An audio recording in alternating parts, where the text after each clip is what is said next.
মা সন্তানকে কেমন ভালোবাসে দেখেন। আল্লাহর নবী সাহাবীদেরকে সন্তানের মতোই ভালোবাসতেন। সাহাবা যখন চলে গেল, আল্লাহর নবীর মনটা অনেক খারাপ। আজকেও আমার দেশে মায়েরা বাবারা কিন্তু সন্তানের কাছে কিছুই চায় না, সন্তানের একটু ভালোবাসা চায়। আর বাবাদের কাছ থেকেও সন্তান একটু ভালোবাসা চায় না, বরং পায়। কথা বলেন ঠিক কিনা? রাজশাহী মেডিকেল হাসপাতালের মধ্যে গেলাম বাংলাদেশে, যাওয়ার পরে লক্ষ্য করে দেখলাম একজন যুবতী নারী, 2 হাত ব্যান্ডেজ করা। এই 2 হাতটা ডাক্তাররা ব্যান্ডেজ করতেছে, এখান থেকে পুরা ঝলসে গেছে, পুড়ে গেছে, চামড়াগুলো খুলে খুলে সাদা গোস্ত বের হয়ে গেছে। চামড়া টান দিয়ে দিয়ে তুলে ডাক্তার হাতটা ব্যান্ডেজ করতেছে। সামনে একটা ছোট্ট বাচ্চাকে কাপড় দিয়ে পেঁচানো হয়েছে, এই বাচ্চাকে টেবিলের উপর রেখে দেওয়া হয়েছে। আমি লক্ষ্য করে দেখলাম, প্রিয় মুসলমান ভাইয়েরা, ওই জনম দুঃখিনী মা শুধু একটাই কথা বারবার বারবার উচ্চারণ করতেছে, আমার সকলিজার টুকরা, আমার জাদুমণিকে আমারে আর কোনোদিন মা বলে ডাকবে না। পাশে এক নার্স বসেছিল, আমি জিজ্ঞাসা করলাম, বোন, ও বোন, এই মা কেন এরকম কথা বলতেছে, কি এমন ঘটনা ঘটেছে? নার্স সঙ্গে সঙ্গে বলে, হুজুর, বড়ই করুণ কাহিনী। এই যে মহিলা, এই মহিলার স্বামী গ্রামের গরিব কৃষক। এই মহিলার স্বামী গ্রামের গরিব কৃষক হওয়ার কারণে শীতের সময় দেখবেন খেজুর গাছের রস লাগায়। ভারতে এরকম আছে না নাই? রস লাগায় না আপনাদের এলাকায়? খেজুর গাছের রস লাগায়। এই ছোট্ট বাচ্চার বাবা খেজুর গাছের রস লাগায়, প্রত্যেক দিনের মতো আজকে সকালেও রস লাগাইছে।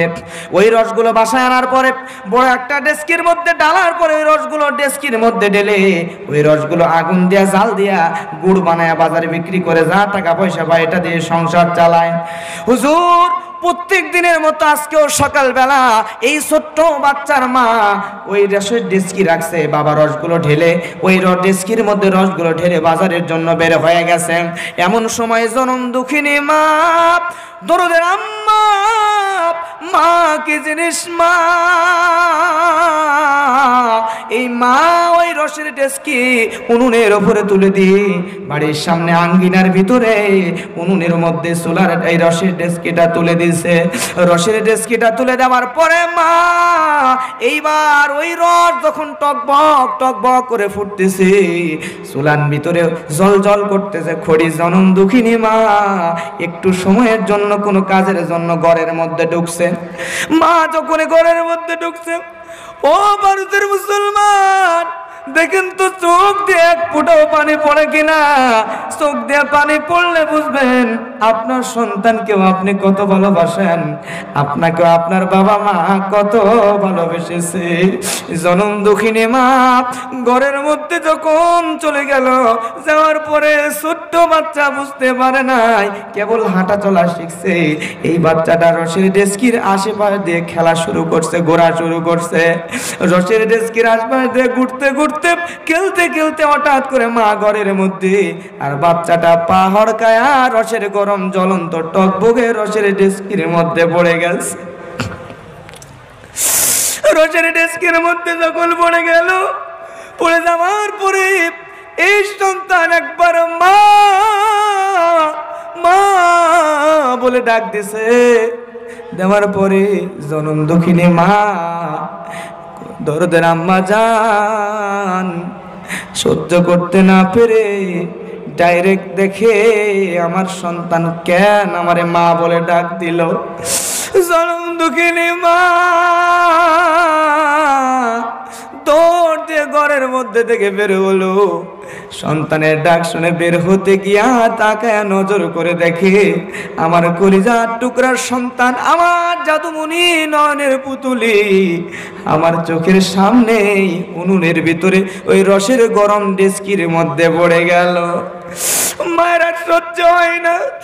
জনম দুঃখিনী মা দৌড় দিয়ে রসের ডেস্কির কাছে চলে আসলো। দেখেন যুবক ভাই ও যুবতী বোনেরা, মা কি জিনিস, মা আমাদেরকে কত ভালোবাসে। আমরা সেই বাবা মারে কষ্ট দেই, ওই মা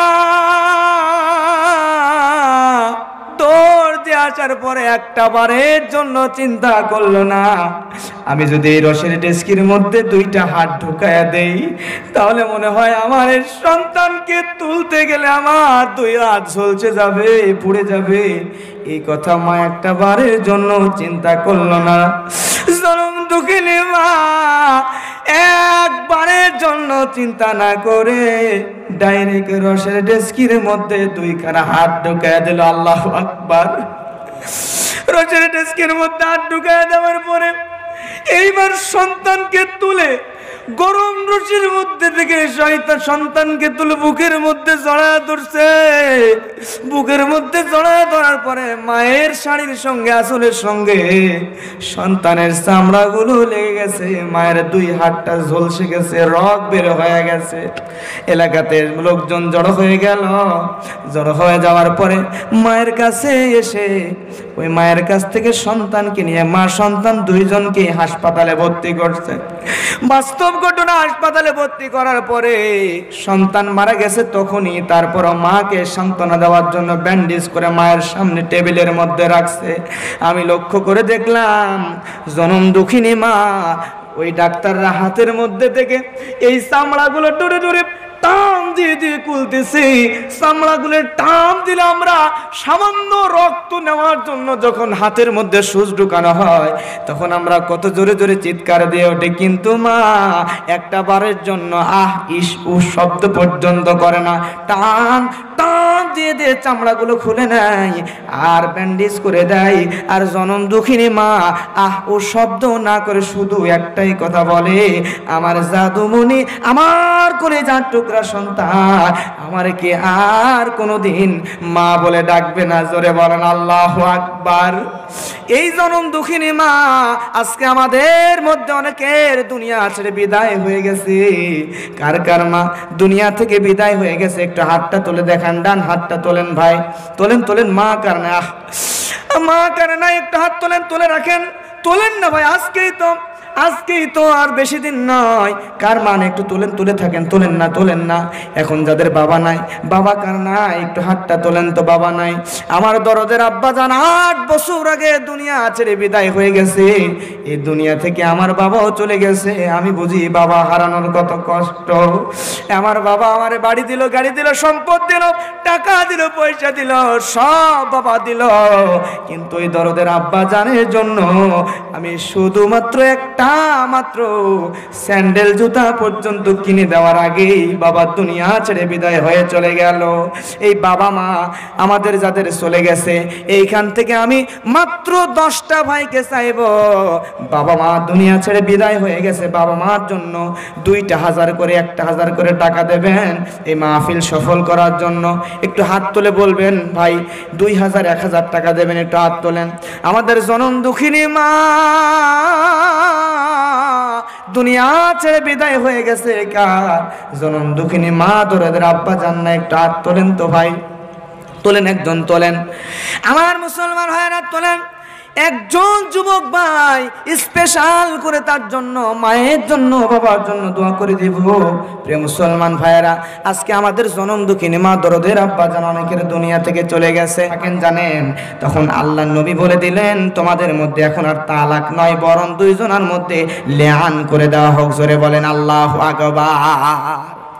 লিআনটা কি দেখেন, যদি কোনো স্বামী আমরা আমাদের স্ত্রীদেরকে যদি তালাক দিয়ে দেই তাহলে একটা প্রসেসিং এর মাধ্যমে আবার কিন্তু স্ত্রীকে বউ হিসাবে গ্রহণ করা যায়। কথা বলেন ঠিক কিনা? তালাক দেওয়ার পরে ওই নারী অন্য পুরুষের সঙ্গে বিবাহ হতে পারবে। বিবাহ হওয়ার পরে ওই পুরুষ যদি ওই নারীকে আবার তালাক দিয়ে দেয় স্বইচ্ছায়, তারপরে ওই পূর্বের বউকে আবার বিয়ে করতে পারে তালাক দিলে। কথা বলেন ঠিক কিনা? কিন্তু লিআন হলো এমন একটা সিস্টেম, এই সিস্টেম আল্লাহর নবী তৈরি করে দিয়ে বললেন হেলাল ইবনে উমাইয়া, তাহলে যেহেতু 2 জনের কথা 2 রকম, তাহলে আমি এই মুহূর্তে তোমাদের 2 জনকে তালাক নয় লিআনের সিস্টেম করে দেই। লিআন হলো এমনটা, একজন পুরুষের জন্য তার মা যেমন চিরতরে হারাম, আমরা একজন পুরুষের জন্য তার বোন যেমন চিরতরে হারাম, একজন পুরুষের জন্য তার খালা যেমন, আপন খালা যেমন চিরতরে হারাম, ঠিক তেমন করে ওই পুরুষের জন্য মা বোন খালার মতো করে তার ওই স্ত্রীও একবার যদি ওই স্ত্রীর সঙ্গে, হালাল স্ত্রীর সঙ্গে লিআন হয়ে যায় তাহলে ওই স্ত্রীও মা বোন আর খালার মতো, আপন মায়ের মতো চিরতরে হারাম হয়ে যায়। ওই স্ত্রীকে আর কোনো বিবাহের সুযোগ থাকে না। আল্লাহু আকবার। হেলাল ইবনে উমাইয়া আবার চিন্তা করলেন আল্লাহর নবী যা বললেন তা তো ঠিকই আছে, কিন্তু এখন বিষয় হচ্ছে ওই যে প্রথমে যে আল্লাহ তাআলা সূরা নূরের 4 নম্বর আয়াত নাজিল করে দিয়েছিল, ওই আয়াতের পরে কিন্তু আরেকটা অংশ আল্লাহ তাআলা নাজিল করে দিয়েছেন। লক্ষ্য করেন, আল্লাহ রাব্বুল রাব্বুল আলামিন বলছেন ইল্লাল্লাযীনা তাবু মিন বাদি যালিকা ওয়া আসলাহু ফা ইন্নাল্লাহা গফুরুর রহিম। আল্লাহু আকবার। এইখানে আয়াত দিয়ে আল্লাহ রাব্বুল আলামিন কি জানাচ্ছেন দেখেন, তবে যদি তারা জেনা করার পরও গুনাহ করার পরও যদি ফিরে আসে, ও যুবকরা শোনো, যারা জেনা ব্যভিচার করেছো গুনাহ করে ফেলেছো, তারা তোমরা এখনই যদি খালেস নিয়তে তওবা করো, আল্লাহ কি বলছেন, তওবা করার পরে যদি সে ফিরে আসে আর কোনোদিন এই রকম গর্হিত কাজ করব না, আমি আল্লাহ ক্ষমাশীল গফুর রহিম, সবচাইতে বড় ক্ষমাশীল আমার আল্লাহ। আল্লাহ ক্ষমা করে দিতে পারেন কি পারেন না? আমাদের সমাজে অনেক মানুষ আছে গুনাহ করে, গুনাহ করার পরে মনে করে আল্লাহ তাআলা মনে হয় আর ক্ষমা করবেই না, এই জন্য ওই লোক চিন্তা করে ক্ষমা যেহেতু করবেই না গুনাহ করতেই থাকে। এরকম লোক জোরে বলেন আছে না নাই? আর জোরে বলেন আছে না নাই? আমি বলি ভাই, আপনি কত গুনাহ করেছেন, আপনি কত টাকার সুদ খাইছেন, কত ঘুষ খাইছেন, কত জেনা করেছেন, কত অন্যায় অবিচার করেছেন, কত গুনাহ আপনি করেছেন, আপনি জেনে রাখেন আপনার গুনাহটা যত বড় আমার আল্লাহ গফুর রহিম, আপনার গুনাহর চাইতে আমার আল্লাহ ক্ষমা আরো অনেক বড়। জোরে বলেন ঠিক কিনা?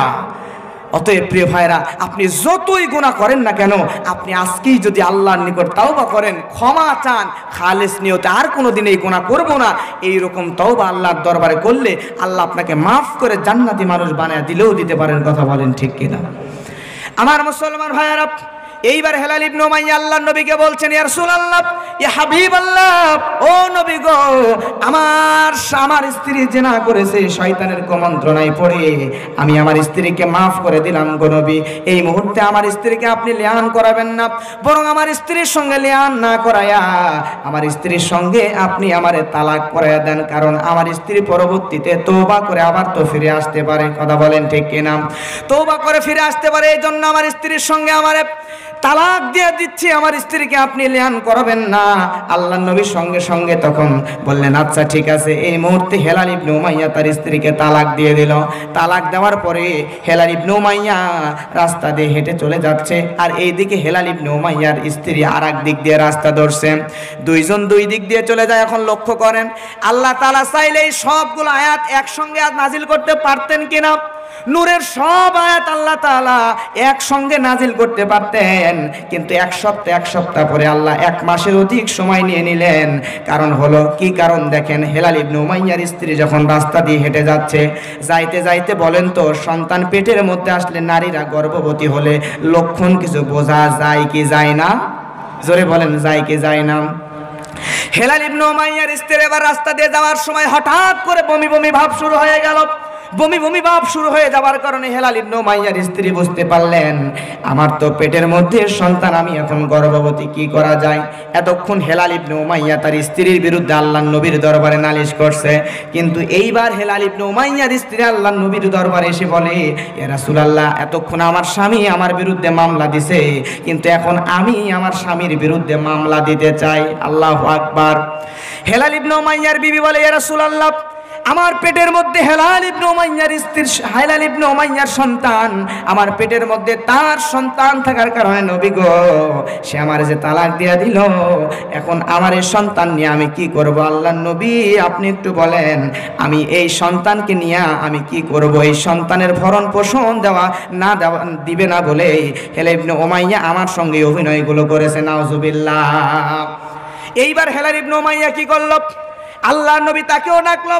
ডাকার পরে হেলাল ইবনে উমাইয়া ডাইরেক্ট জিজ্ঞাসা করলে, হেলাল ইবনে উমাইয়া, তুমি বলো তো তোমার স্ত্রী তোমার বিরুদ্ধে যে নালিশ করতেছে, তুমি নাকি তোমার সন্তান তোমার স্ত্রীর গর্ভের মধ্যে, তুমি সন্তানের ভরণ পোষণ দেওয়ার ভয়ে তার সঙ্গে নাকি তুমি এরকম অপবাদ দিছো, এটা কি সত্য নাকি? হেলাল ইবনে উমাইয়াকে বলে, ও হেলাল ইবনে উমাইয়া, এই সন্তান তোমার নাকি বলো? হেলাল ইবনে উমাইয়া বলে, ইয়া রাসূলুল্লাহ, ইয়া হাবিবাল্লাহ, আমি আগেও বলেছি, এখনো বলতেছি গো নবী, আমি আমার চামড়ার চক্ষু দ্বারা, আমি আমার 2 চোখ দ্বারা আমার ঘরের মধ্যে, আমার রুমের মধ্যে আমার সুন্দরী স্ত্রীকে অন্য পরপুরুষের সঙ্গে জেনা করতে দেখেছি। আমার যদি ভুল না হয়, এই সন্তান আমার নয়, ওই পরপুরুষ যার সঙ্গে জেনা করেছি, ওই পরপুরুষের সন্তান আমার স্ত্রীর গর্ভের মধ্যে, আমার স্ত্রী যার সঙ্গে জেনা করেছে তার সন্তানই তার পেটের মধ্যে, এটা আমার সন্তান। আল্লাহর নবী আবারও বেকায়দায় পড়ে গেলেন। তাহলে কি করা যায়?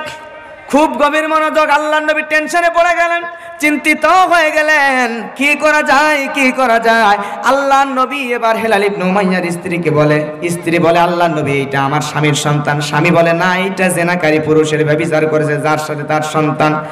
আল্লাহর নবী এবার বলল, হেলাল ইবনে উমাইয়া তাহলে এইটার সমাধান এখন নয়, তোমার স্ত্রী এখন এখান থেকে চলে যাবে, তুমিও এখান থেকে চলে যাবা, দুইজন দুই দিকে চলে যাবা। যাওয়ার পরে তোমরা দুইজন বহুদিন দুই দিকে থাকবা। থাকার পরে তোমার স্ত্রীর সন্তান 10 মাস 10 দিন পরে যখন দুনিয়ার জমিনে আসবে, তোমার স্ত্রীর সন্তান নিয়ে যখন আমার দরবারে আসবে, আসার পরে তোমার স্ত্রীর সন্তানকে হাতে নিয়ে দেখার পরে আমি এটার ফায়সালা দেব। আল্লাহু আকবার। তাহলে হেলাল ইবনে উমাইয়ার স্ত্রী জেনা করেছে কিনা, সন্তান হেলাল ইবনে উমাইয়ার কিনা জানতে চান কি চান না? চলে যাবেন নাকি? ঘুম ধরতেছে, বাসায় যেতে ইচ্ছা করতেছে? কারা কারা যাবেন একটু হাত তোলেন, তোলেন। কারা যাবেন একটু হাত তোলেন। আর থাকবেন কারা একটু 2 হাত তোলেন তো, তোলেন। ঘুম কাটুক, একটু তাকবীর দেবেন। সবাই অলসতা করবেন না, ছেড়ে দেবে এখন 5-10 মিনিটের মধ্যেই ছেড়ে দেবে ইনশাআল্লাহ। লিল্লাহি তাকবীর। হাত নামান। তাহলে শুনবেন হেলাল ইবনে উমাইয়ার স্ত্রীর সন্তানের ঘটনা কি হলো, শুনবেন তো নাকি? আমার মুসলমান ভাইয়েরা গভীর মনোযোগ। আল্লাহর নবী জনাবে মুহাম্মদ রাসূলুল্লাহ সাল্লাল্লাহু আলাইহি ওয়াসাল্লামের কথা শোনার পরে হেলাল ইবনে উমাইয়া রাস্তা দিয়ে চলে গেল। হেলাল ইবনে উমাইয়ার স্ত্রীও রাস্তা দিয়ে চলে গেল। যাওয়ার পরে এইবার হেলাল ইবনে উমাইয়ার সন্তান যখন দুনিয়ার জমিনে আসলো, হেলাল ইবনে উমাইয়ার সন্তানকে কোলের মধ্যে নেওয়ার পরে এইবার আল্লাহর নবী হেলাল ইবনে উমাইয়ার সন্তানকে নিয়ে সব সাহাবীদের মধ্যে বলতেছে, সাহাবীরা, ও সাহাবীরা, তোমরা শোনো, তোমরা শোনো, এই যে হেলাল ইবনে উমাইয়ার স্ত্রীর গর্ভ থেকে বের হওয়া সন্তানকে আমি হাতে নিলাম। এই সন্তানের পায়ের গোড়ালি দেখবো, পায়ের, লক্ষ্য করেন, পায়ের গোড়ালি দেখব। এই সন্তানের পায়ের গোড়ালি যদি হেলাল ইবনে উমাইয়ার পায়ের গোড়ালির মতো হয়, তাহলে বুঝে নেব হেলাল ইবনে উমাইয়া তার স্ত্রীর বিরুদ্ধে মিথ্যা তহমত দিচ্ছে। হেলাল ইবনে উমাইয়ার স্ত্রী জেনাকারী নারী নয়, এই সন্তান তার সন্তান। আর যদি হেলাল ইবনে উমাইয়ার স্ত্রীর গর্ভ থেকে বের হওয়া সন্তানের পায়ের গোড়ালি যদি হেলাল ইবনে উমাইয়ার মতো না হয়, অন্য কারো মতো হয়, তাহলে বুঝে নেব এই সন্তানটা হেলাল ইবনে উমাইয়ার নয়, তার স্ত্রী ব্যভিচারিণী নারী, জেনাকারিণী নারী। আল্লাহর নবী বলার পরে যখন সন্তানের পায়ের গোড়ালির দিকে তাকালেন, তাকানোর পরে দেখলেন আল্লাহর নবী এই সন্তানের পায়ের গোড়ালি আল্লাহর নবীর সাহাবী জলিলুল কদর সাহাবী হেলাল ইবনে উমাইয়ার পায়ের গোড়ালির মতো এই সন্তানের পায়ের গোড়ালি নয়। চিৎকার দিয়ে বলেন সুবহানাল্লাহ। তার মানে প্রমাণ হয়ে গেল এই সন্তানটা হেলাল ইবনে উমাইয়ার নয়, আর তার স্ত্রী জেনাকারী নারী। জোরে বলেন ঠিক কিনা? সত্যের জয় কিন্তু এভাবেই হয়, কথা কোন ঠিক কিনা? আর জুলুমের শেষ পরিণতি এরকমই। অফিসের একজন বস তার নিচের যে কর্মচারী তাকে বিনা কারণে কথা বলতে বলতে জোরে করে মারছে এক থাপ্পড়। এই থাপ্পড় খাওয়ার পরে অফিসের বসের থাপ্পড় খেয়ে এই বেচারা করছে কি, চিন্তা করে, কিরে আমি কোনো দোষ করিনি, অন্যায় করিনি, আর আমার বস আমার গালে বিনা অন্যায় থাপ্পড় মারলো। এখন এই লোক চলে যাচ্ছে দরজা দিয়ে বাসায়। যাওয়ার সময় অফিসের গেট দারোয়ানকে বলছে যে গেট খোলো। দারোয়ান তখন গেটটা খুলছে ঠিকই, কিন্তু যেই না দারোয়ান গেটটা খুলছে, খোলার পরে এই লোক চিন্তা করে, স্যার যেহেতু আমার থাপ্পড় মারছে, এই রাগ কারণ না করে করতে ছাড়তে হবে। ও অফিসের ওই দারোয়ানের গালের কাছে যা জোরে মারছে এক থাপ্পড় মারার পরে এই লোকটা যখনই থাপ্পড় খাইলো, থাপ্পড় খাওয়ার পরে এই দারোয়ান চিন্তা করে, আমি তো দরজা ঠিক মতনই খুলে দিলাম, কিন্তু আমারে কেন স্যার থাপ্পড় মারলো? রাগের চোটে লোকটা চলে গেছে বাড়িতে যাওয়ার পরে, স্যার আমারে থাপ্পড় মারলো, এই রাগ তো কারোর উপর ঝাড়া লাগবে। এই লোক তখন ঘরের মধ্যে বউরে বলতেছে, এই বউ ভাত নিয়ে আসো। বিবি সুন্দর করে সামনে খানা রেডি করছে, খাবার রেডি করার পরে খাবার খাবে, এমন সময় বউরে মারছে জোরে এক থাপ্পড়। বউ ধরছে গাল। ও তখন বলছে, খাবার রেডি করতে এত দেরি হয়, এত দেরি করলা কা? বোরে আন্দাজি এক মারছে থাপ্পড়। বউ চিন্তা করে, বিনা অপরাধে বিনা দোষে আমার স্বামী আমার থাপ্পড় মারলো, এ রাগ ঝাড়বো কোথায়? এই বউ চলে গেছে ঘরের মধ্যে, ছোট্ট বাচ্চা বালিশের উপর বসে খেলতেছে। এখন বাচ্চার কাছে যা জোরে মারছে এক থাপ্পড়, মারে বলছে, এই বদমাইশ, বালিশের উপর বসে খেলে, নিজে বস। মারছে থাপ্পড়, ছোট্ট বাচ্চা। এবার কি করবে? বাচ্চা চিন্তা করে, বিনা অপরাধে বালিশের উপরেতে বসছে, এটা কোনো অপরাধ? বিনা অপরাধে আমার মা আমারে মারলো, এ দুঃখ রাখি কোথায়? এই বাচ্চা রাগের চোটে কানতে কানতে বাসা থেকে বের হয়েছে। বের হওয়ার পরে হাতের মধ্যে নিচে এক বড় ইট নেওয়ার পরে ভাবতেছে, কারে মারবো, রাগ ঝালা লাগবে। এই ইট নিয়ে কোনো কাউরে মারতে খুঁজে না পেয়ে দেখতেছে একটা কুকুর হেঁটে যাচ্ছে। কুকুরের কাছে যাইয়া ওই বাচ্চা ইট দিয়ে কুকুরে এমন জোরে মারছে, কুকুরটাই জোরে ইটের বাড়ি খাওয়ার পরে কুকুর ঘেউ ঘেউ করতে করতে দৌড়ে চলে গেছে সামনে। যাওয়ার পরে কুকুর চিন্তা করছে বিনা অপরাধ ওই বাচ্চা আমার ইট মারলো, এই রাগ ঝাড়ি কোথায়? দেখতেছে এক প্রাইভেট কার থেকে এক সাহেব বস প্রাইভেট কারের ভেতর থেকে নামতেছে। কুকুর রাগ কারে ঝাড়বে, ওই বসের ঠেঙে যায় দিছে কামড়। লোক খোঁজ নিয়ে দেখা যায় এই বস হলো সেই বস যেই বস বিনা অপরাধে তার নিচের ওই কর্মচারীকে থাপ্পড় মেরেছিল। একটু জোরে বলা যাবে কি আল্লাহু আকবার? জুলুমের পরিণতি এইটাই। হেলাল ইবনে উমাইয়ার সঙ্গে তার স্ত্রী বেয়াদবি করার কারণে তার স্ত্রীর সঙ্গে এই রকম পরিণতি হলোই। যদিও দুনিয়ার শাস্তি তার জন্য মাফ হয়ে গেল, কিন্তু পরকালীন আযাব গজব তার জন্য অপেক্ষমান। জোরে বলেন আল্লাহু আকবার। এই পরকালীন গজব থেকে আপনারা বাঁচতে চান, আজকে রাতেই আল্লাহর কাছে তওবা করে দেব ইনশাআল্লাহ। তাহলে দোয়া করে দিই নাকি? দোয়া করে দিই ভাই, দোয়া করে দিই। সবাই ভিতরে চলে আসেন, যারা দাঁড়িয়ে আছেন ভিতরে চলে আসবেন।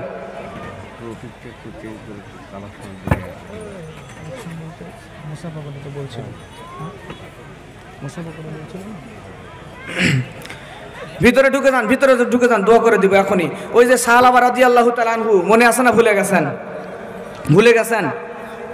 সাহাবা রাদিয়াল্লাহু তাআলা আনহু, তিনি আল্লাহর নবী যখন বললেন তোমার ক্ষমা নাই, তুমি যে অপরাধ করেছো, তুমি আনসারী সাহাবীর স্ত্রীর হাতের উপরে হাত দিয়েছো, যে বহুত অপরাধ করেছো, এজন্য তোমাকে এখান থেকে তোমার কোনো ক্ষমা নাই, এখান থেকে চলে যাও, এটা শুনেছিলেন। ভুলে গেছেন?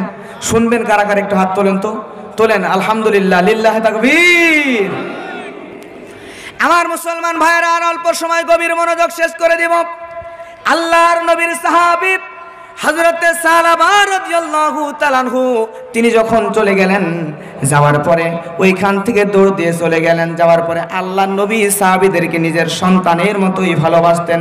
আল্লাহু আকবার বলবেন না? আপনারা বলেন তো, বাবা আর মারা সন্তানকে কম বেশি ভালোবাসে না, কম ভালোবাসে না বেশি ভালোবাসে? কথা বলেন। আমার ভাইয়েরা, আমার দেশের বাস্তব একটা ঘটনা বলছি, গভীর মনোযোগ। একজন মা হাসপাতালের বেডের মধ্যে বসে আছে, এই রকম করে হাতের মধ্যে ব্যান্ডেজ। কি ভাই উঠেন কেন?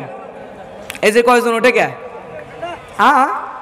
বলেন, বলে যান কি জন্য উঠতেছেন? আমি তো জোর করে আটকাবো না। পেশাব করবে? ওই যে হ্যাঁ, পেশাব করতে যাচ্ছে। বাংলাদেশে আবার কিছু লোক আছে খুব টাউট, বুদ্ধি অনেক বেশি, বুঝছেন? এখন এরা আবার যখন উঠে যায় তখন জিজ্ঞেস করলে 3 আঙ্গুল দেখায়, এরকম কিছু লোক আছে। তা আমরা পড়াশোনা করার সময় ওস্তাদ শিখাইছে 1 আঙ্গুল মানে পেশাব, 2 আঙ্গুল মানে টয়লেট পায়খানা, এরপর 3 আঙ্গুল মানে কি, এটা শিখাই নাই। পরে যখন 3 আঙ্গুল তোলে, যে আপনার এক ভাই বলে দিল, জিজ্ঞেস করলে যেরকম করে দেখা, তার মানে 3 আঙ্গুল দেখা বোঝায় জোনার বিড়ির নেশা উঠছে। এরকম যে ভাইগুলো উঠে যাচ্ছে, বিড়ির নেশা ওঠে নাই তো? হ্যাঁ, আমার মুসলমান ভাইয়েরা গভীর মনোযোগ। মা সন্তানকে কেমন ভালোবাসে দেখেন। আল্লাহর নবী সাহাবীদেরকে সন্তানের মতোই ভালোবাসতেন। সাহাবা যখন চলে গেল, আল্লাহর নবীর মনটা অনেক খারাপ। আজকেও আমার দেশে মায়েরা বাবারা কিন্তু সন্তানের কাছে কিছুই চায় না, সন্তানের একটু ভালোবাসা চায়। আর বাবাদের কাছ থেকেও সন্তান একটু ভালোবাসা চায় না, বরং পায়। কথা বলেন ঠিক কিনা? রাজশাহী মেডিকেল হাসপাতালের মধ্যে গেলাম বাংলাদেশে, যাওয়ার পরে লক্ষ্য করে দেখলাম একজন যুবতী নারী, 2 হাত ব্যান্ডেজ করা। এই 2 হাতটা ডাক্তাররা ব্যান্ডেজ করতেছে, এখান থেকে পুরা ঝলসে গেছে, পুড়ে গেছে, চামড়াগুলো খুলে খুলে সাদা গোস্ত বের হয়ে গেছে। চামড়া টান দিয়ে দিয়ে তুলে ডাক্তার হাতটা ব্যান্ডেজ করতেছে। সামনে একটা ছোট্ট বাচ্চাকে কাপড় দিয়ে পেঁচানো হয়েছে, এই বাচ্চাকে টেবিলের উপর রেখে দেওয়া হয়েছে। আমি লক্ষ্য করে দেখলাম, প্রিয় মুসলমান ভাইয়েরা, ওই জনম দুঃখিনী মা শুধু একটাই কথা বারবার বারবার উচ্চারণ করতেছে, আমার সকলিজার টুকরা, আমার জাদুমণি কি আমারে আর কোনোদিন মা বলে ডাকবে না। পাশে এক নার্স বসেছিল, আমি জিজ্ঞাসা করলাম, বোন, ও বোন, এই মা কেন এরকম কথা বলতেছে, কি এমন ঘটনা ঘটেছে? নার্স সঙ্গে সঙ্গে বলে, হুজুর, বড়ই করুণ কাহিনী। এই যে মহিলা, এই মহিলার স্বামী গ্রামের গরিব কৃষক, এই মহিলার স্বামী গ্রামের গরিব কৃষক হওয়ার কারণে শীতের সময় দেখবেন খেজুর গাছের রস লাগায়। ভারতে এরকম আছে না নাই? রস লাগায় না আপনাদের এলাকায়? খেজুর গাছের রস লাগায়। এই ছোট্ট বাচ্চার বাবা খেজুর গাছের রস লাগায়, প্রত্যেক দিনের মতো আজকে সকালেও রস লাগাইছে। ওই রসগুলো বাসায় আনার পরে বড় একটা ডেস্কির মধ্যে ডালার পরে ওই রসগুলো ডেস্কির মধ্যে ঢেলে ওই রসগুলো আগুন দিয়া জাল দিয়া গুড় বানায় বাজারে বিক্রি করে যা টাকা পয়সা পায় এটা দিয়ে সংসার চালায়। হুজুর, প্রত্যেক দিনের মতো আজকেও সকালবেলা এই ছোট্ট বাচ্চার মা ওই রসের ডেস্কি রাখছে, বাবা রসগুলো ঢেলে ওই ডেস্কির মধ্যে রসগুলো ঢেলে বাজারের জন্য বের হয়ে গেছে। এমন সময় জনম দুঃখিনী মা, দরদের আম্মা, মা কি জিনিস মা, এই মা ওই রসের ডেস্কি উনুনের ওপরে তুলে দিয়ে বাড়ির সামনে আঙ্গিনার ভিতরে উনুনের মধ্যে সোলার এই রসের ডেস্কিটা তুলে দিয়েছে। রসের ডেস্কিটা তুলে দেওয়ার পরে মা এইবার ওই রস যখন টকবক করে ফুটতেছে, সোলার ভিতরে জল জল করতেছে খড়ি, জনম দুঃখিনী মা একটু সময়ের জন্য কোনো কাজের জন্য ঘরের মধ্যে ঢুকছে। মা যখন ঘরের মধ্যে ঢুকছে, ও ভারতের মুসলমান দেখেন তো চোখ দিয়ে এক ফোঁটাও পানি পড়ে কিনা। চোখ দিয়ে পানি পড়লে বুঝবেন আপনার সন্তানকেও আপনি কত ভালোবাসেন, আপনাকেও আপনার বাবা মা কত ভালোবেসেছে। জনম দুঃখিনী মা ঘরের মধ্যে যখন চলে গেল, যাওয়ার পরে ছোট্ট বাচ্চা বুঝতে পারে নাই, কেবল হাঁটা চলা শিখছে। এই বাচ্চাটা রসের ডেস্কির আশেপাশে দিয়ে খেলা শুরু করছে, ঘোরা শুরু করছে। রসের ডেস্কির আশেপাশে দিয়ে ঘুরতে খেলতে খেলতে হঠাৎ করে মা ঘরের মধ্যে, আর বাচ্চাটা পা হড়কায় রসের গরম জ্বলন্ত টকবগে রসের ডেস্কির মধ্যে পড়ে গেছে। রসের ডেস্কির মধ্যে যখন পড়ে গেল, পড়ে যাওয়ার পরে এই সন্তান একবার মা মা বলে ডাক দিছে। দেওয়ার পরে জনম দুঃখিনী মা, দরদের আম্মা জান সহ্য করতে না পেরে ডাইরেক্ট দেখে আমার সন্তান কেন আমারে মা বলে ডাক দিল। জনম দুঃখিনী মা দৌড় দিয়ে ঘরের মধ্যে থেকে বের হলো। সন্তানের ডাক শুনে বের হতে গিয়া তাকায় নজর করে দেখে আমার কলিজার টুকরার সন্তান, আমার জাদুমণি নয়নের পুতুলি আমার চোখের সামনে উনুনের ভিতরে ওই রসের গরম ডেস্কির মধ্যে পড়ে গেল। মায়ের আর সহ্য হয় না। জনম দুঃখিনী মা দৌড় দিয়ে রসের ডেস্কির কাছে চলে আসলো। দেখেন যুবক ভাই ও যুবতী বোনেরা, মা কি জিনিস, মা আমাদেরকে কত ভালোবাসে, আমরা সেই বাবা মারে কষ্ট দেই। ওই মা দৌড় দিয়ে আসার পরে একটা বারের জন্য চিন্তা করলো না, আমি যদি এই রসের ডেস্কির মধ্যে দুইটা হাত ঢুকায়া দেই তাহলে মনে হয় আমার এই সন্তানকে তুলতে গেলে আমার দুই হাত ঝলসে যাবে, পুড়ে যাবে। এই কথা মা একটা বারের জন্য চিন্তা করলো না। জনম দুঃখিনী মা একবারের জন্য চিন্তা না করে ডাইরেক্ট রসের ডেস্কির মধ্যে দুইখানা হাত ঢুকায় দিল। আল্লাহু আকবার। রসের ডেস্কির মধ্যে হাত ঢুকায় দেওয়ার পরে এইবার সন্তানকে তুলে গরম রসের মধ্যে থেকে সন্তানকে তুলে বুকের মধ্যে জড়ায় ধরছে। বুকের মধ্যে জড়ায় ধরার পরে মায়ের শাড়ির সঙ্গে আঁচলের সঙ্গে সন্তানের চামড়াগুলো লেগে গেছে, মায়ের দুই হাতটা ঝলসে গেছে, রক বের হয়ে গেছে। এলাকাতে লোকজন জড়ো হয়ে গেল। জড়ো হয়ে যাওয়ার পরে মায়ের কাছে এসে ওই মায়ের কাছ থেকে সন্তানকে নিয়ে মা সন্তান দুইজনকে হাসপাতালে ভর্তি করছে। বাস্তব ঘটনা, হাসপাতালে ভর্তি করার পরে সন্তান মারা গেছে তখনই তারপর মাকে সান্ত্বনা দেওয়ার জন্য ব্যান্ডেজ করে মায়ের সামনে টেবিলের মধ্যে রাখছে। আমি লক্ষ্য করে দেখলাম জনম দুঃখিনী মা ওই ডাক্তাররা হাতের মধ্যে থেকে এই চামড়াগুলো ডরে ডরে টান দিয়ে দিয়ে খুলতেছি। চামড়াগুলো টান দিলে আমরা সামান্য রক্ত নেওয়ার জন্য যখন হাতের মধ্যে সুচ ঢুকানো হয় তখন আমরা কত জোরে জোরে চিৎকার দিয়ে ওঠে, কিন্তু মা একটা বারের জন্য আহ ইস উ শব্দ পর্যন্ত করে না। টান টান দিয়ে দিয়ে চামড়াগুলো খুলে নেয় আর ব্যান্ডেজ করে দেয়। আর জনম দুঃখিনী মা আহ ও শব্দ না করে শুধু একটাই কথা বলে, আমার জাদুমণি, আমার কলিজার টুকরা সন্তান আমারে কি আর কোনোদিন মা বলে ডাকবে না? জোরে বলেন আল্লাহু আকবার। এই জনম দুঃখিনী মা আজকে আমাদের মধ্যে অনেকের দুনিয়া ছেড়ে বিদায় হয়ে গেছে। কার কার মা দুনিয়া থেকে বিদায় হয়ে গেছে একটু হাতটা তুলে দেখান, ডান হাতটা হাতটা তোলেন ভাই, তোলেন তোলেন, মা কারণে মা কারণে একটু হাত তোলেন, তুলে রাখেন, তোলেন না ভাই, আজকেই তো আর বেশি দিন নয়। কার মানে একটু তোলেন, তুলে থাকেন, তোলেন না তোলেন না। এখন যাদের বাবা নাই, বাবা কার নাই একটু হাতটা তোলেন তো, বাবা নাই। আমার দরদের আব্বা জান 8 বছর আগে দুনিয়া ছেড়ে বিদায় হয়ে গেছে। এই দুনিয়া থেকে আমার বাবাও চলে গেছে। আমি বুঝি বাবা হারানোর কত কষ্ট। আমার বাবা আমারে বাড়ি দিল, গাড়ি দিল, সম্পদ দিল, টাকা দিল, পয়সা দিল, সব বাবা দিল। কিন্তু এই দরদের আব্বা জানের জন্য আমি শুধুমাত্র একটা মাত্র স্যান্ডেল জুতা পর্যন্ত কিনে দেওয়ার আগেই বাবা দুনিয়া ছেড়ে বিদায় হয়ে চলে গেল।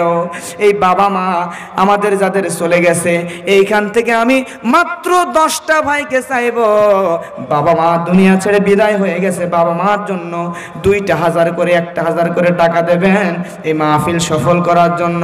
একটু হাত তুলে বলবেন ভাই 2000 1000 টাকা দেবেন, একটু হাত তোলেন। আমাদের জনম দুঃখিনী মা দুনিয়া ছেড়ে বিদায় হয়ে গেছে, কার জনম দুঃখিনী মা দরদের আব্বা জান না, একটু হাত তোলেন তো ভাই, তোলেন, একজন তোলেন। আমার মুসলমান ভাইরা তোলেন। একজন যুবক ভাই স্পেশাল করে তার জন্য, মায়ের জন্য, বাবার জন্য দোয়া করে দিব।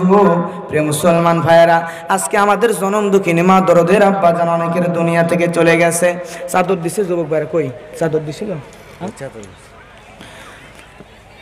আপনাদের কষ্ট হয় ভাই, একটু তোলেন। 500 1000 2000 একটা ভাই তোলেন যে হুজুর লিল্লাহে তাকবীর। আমার যে ছোট্ট এক যুবক ভাই, নাম কি ভাইয়া, কি নাম? শামীম হোসেন। 500 1000 লিল্লাহে তাকবীর। এই যে দেখেন, দাঁড়াও তো ভাই, দাঁড়াও দাঁড়াও দাঁড়াও। এই যে দেখেন চেয়ার, আপনাদের চাইতে আপনাদের ছেলের বয়সে 1000 টাকা নিয়ত করছে ভাই। আসো, আসেন। আর একজন যুবক ভাই 1000 তোলেন। এই ভাই পারলে আপনি পারবেন না কেন বলেন? আমাদের মায়ের জন্য, বাবার জন্য তোলেন। 5টা মিনিট, কেউ উঠবেন না, দিতে পারেন আর না পারেন বসে থাকেন। আমি মুসাফির মানুষ, আপনারা জানেন মুসাফিরের দোয়া কবুল হয়, এতিমের দোয়া কবুল হয়। লিল্লাহে তাকবীর।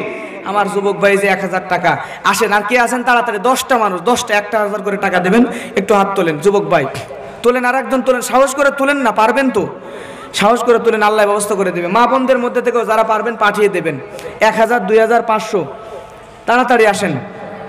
পৃথিবীতে কেউ স্থায়ী হয় না, হোক না সে ফেরাউন কিবা নমরুদ, কেউ ভবে চিরকাল রয় না।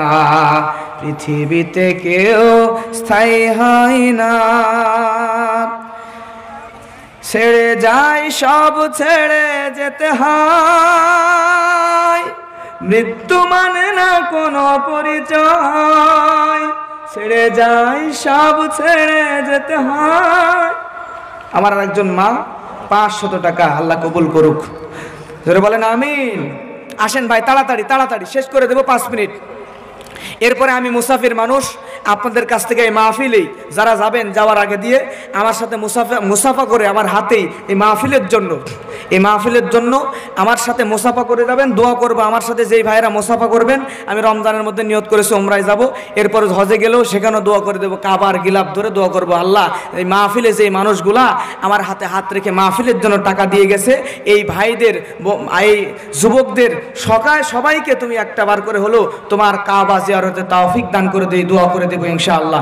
অতএব যারা যাবেন, যাওয়ার আগে সবাই আমার হাতে হাত দিয়ে, যার কাছে যা আছে কেউ মাহরুম হব না, মাহফিলের জন্য দোয়ার পরে আমার সাথে মুসাফা করে যে যা পারেন দিয়ে যাবেন ইনশাআল্লাহ। রাজি আছেন তো? না কষ্ট হবে ভাই? যে যা পারেন, কেউ কষ্ট নেবেন না। আরেকজন মা মৃত স্বামীর জন্য দোয়া আছে, 500 টাকা, আল্লাহ কবুল করুক, জোরে বলেন আমিন। আসেন, চলে যান না, চলে যান না, এক্ষুনি দোয়া করে দেব। মায়েরা চলে যাচ্ছে নাকি, না বসতেছে, না কি করতেছে? আপনারা বসেন, দোয়া করে দেবো। আমি মুসাফির মানুষ, দোয়া করব। সবাই দরুদ ইব্রাহিম পড়েন। আল্লাহুম্মা সাল্লি আলা মুহাম্মাদ ওয়া আলা আলি মুহাম্মাদ কামা সাল্লাইতা আলা ইব্রাহিম ওয়া আলা আলি ইব্রাহিম ইন্নাকা হামিদুম মাজিদ।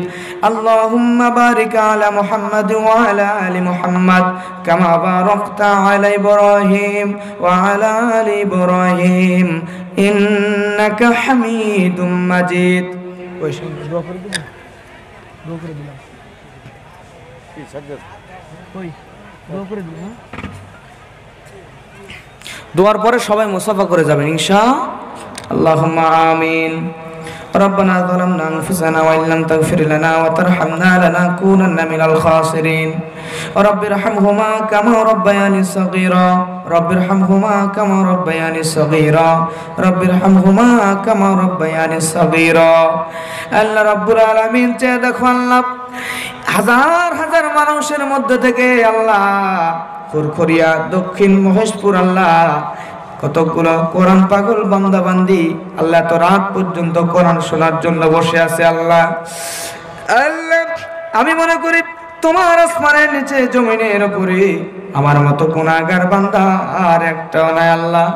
আল্লাহ আমি গুনাহগার, তোমার কতগুলো কোরআন পাগল বান্দা বান্দিকে নিয়া তোমার শাহী দরবারে ফকিরের মতো করে কাঙ্গালের মতো করে দোকানে হাত উত্তোলন করেছি। রব্বুল আলামিন যেই মানুষগুলো এখন পর্যন্ত বসে কোরআন হাদিসের কথাগুলো শ্রবণ করতেছিল দুনিয়াবি সমস্ত স্বার্থ ব্যতীত আল্লাহ শুধুমাত্র কোরআনের কথাগুলো যারা শুনতেছিল আল্লাহ তাআলা এই সকল মানুষের জিন্দেগির গুনাহগুলোকে তুমি মাফ করে দাও রব্বুল আলামিন। আমার যুবক ভাই সাজ্জাদ সহ যেই যুবকরা মিলিয়া এলাকার মুরব্বীদের সহযোগিতা নিয়ে মানুষদের সহযোগিতা নিয়ে আল্লাহ আমার সাজ্জাদ ভাই সহ যেই যুবকরা নাম না জানা যুবক ভাইগুলা এত সুন্দর কোরআনের বাগান জান্নাতের বাগানের আয়োজন করেছে আল্লাহ এই যুবকদের জিন্দেগির তামাম গুনাহগুলোকে মাফ করে দাও রব্বুল আলামিন।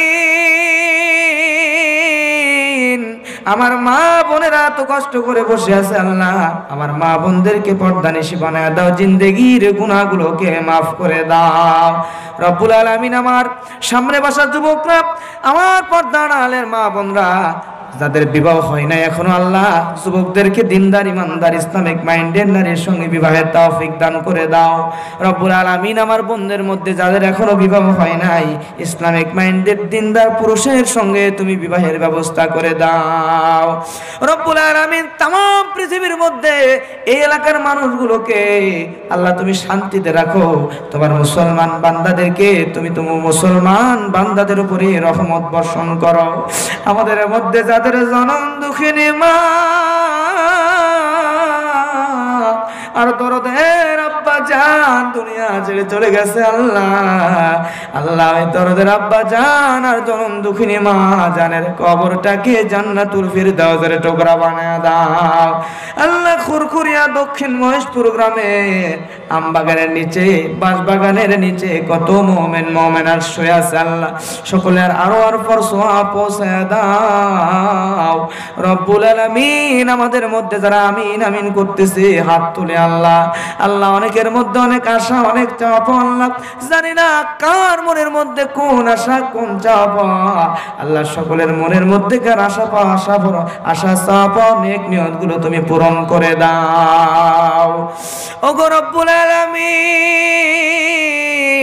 আমাদের মধ্যে যারা ঋণগ্রস্ত ঋণকে পরিশোধ করার তৌফিক দান করে দাও আমাদের মধ্যে যারা অভাবী আল্লাহ অভাবকে দূর করার তৌফিক দান অভাবকে দূর করে দাও যারা অসুস্থ তাদেরকে শেফা আজলা শেফায়ে কামেলা দান করে দাও আল্লাহ। আমার এই যুবক ভাইদের মধ্যে মুরব্বীদের মধ্যে দুনিয়াবী সমস্ত স্বার্থকে ত্যাগ করে যারা শুধুমাত্র কোরআনের মহব্বতে এখনো পর্যন্ত বসে আছে আল্লাহ এই যুবক ভাই মুরব্বীদের আমার মা বোনদেরকে নেখায়াত দান করো আল্লাহ তাআলা। যারা সামনে বসে আছেন পুরুষ মানুষ আল্লাহ আল্লাহ তোমার কাবা জিয়ারতের তৌফিক দান করার জন্য দোয়া করব যেই ভাইগুলা এই মাহফিলের জন্য আমার হাতে মুসাফা করে আল্লাহ তোমার মাহফিলের জন্য কোরআন চালানোর জন্য সহযোগিতা করে যাবে আল্লাহ আল্লাহ প্রত্যেকটা ভাই যে যা সহযোগিতা করুক না কেন আল্লাহ তাআলা সবাইকে তুমি দয়ার মায়া করে তোমার কাবা বাইতুল্লাহ জীবনে মৃত্যুর আগে একবার হলেও জিয়ারত করে আসার তৌফিক দান করে দিও দোয়া করি আল্লাহ। ربنا آتنا في الدنيا حسنة وفي الآخرة حسنة وقنا عذاب النار ربنا تقبل منا إنك أنت السميع العليم وتب علينا إنك أنت التواب الرحيم آخر كلامنا عند الموت لا إله إلا الله محمد رسول الله السلام عليكم ورحمة الله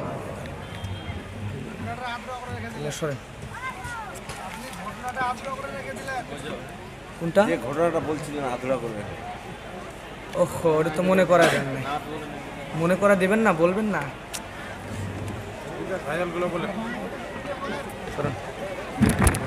পার্সোনাল ভাবে আইসেন বলে দেবেন।